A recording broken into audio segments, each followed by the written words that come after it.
محمد انور صاحب نے سوال پوچھا ہے ہم سے سیالکوٹ سے. آپ پوچھتے ہیں موضوع پر مسح کا کیا طریقہ ہے, تفصیل سے بتا دیجئے, جزاک اللہ خیرہ.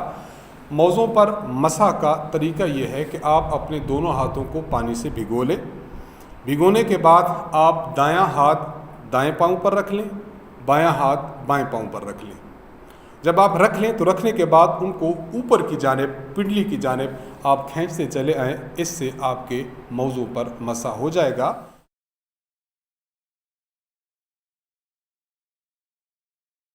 مستحب بات یہی ہے کہ آپ جب اپنے موضوع پر مسح کریں تو پورے ہاتھ سے مسح کریں, یعنی آپ کی یہ ساری انگلیاں انگوٹھے سمیت اور آپ کے ہاتھ کی ہتھیلی یہ پوری کی پوری آپ کے موضع پر پنڈلی کی جانب کھینچی چلی آئے.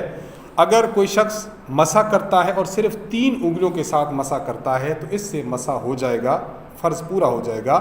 لیکن مستحب یہ ہے کہ صرف 3 انگلیوں سے مسح کرنے کے بجائے انسان کو چاہیے کہ اپنے پورے ہاتھ سے, جس میں انگلیوں کے پورے, ساری انگلیاں اور اس کی ہتھیلی, یہ تینوں کی تینوں چیزیں آ جائیں اور اپنے پاؤں پر کی پشت پر اپنے ہاتھ رکھے اور اوپر پنڈلی کی جانب کھینچ لے تو اس سے مسح اس کا درست ہو جائے گا. تو اس طریقہ سے مسح کر لیا جائے تو شرعاً درست شمار ہو جائے گا.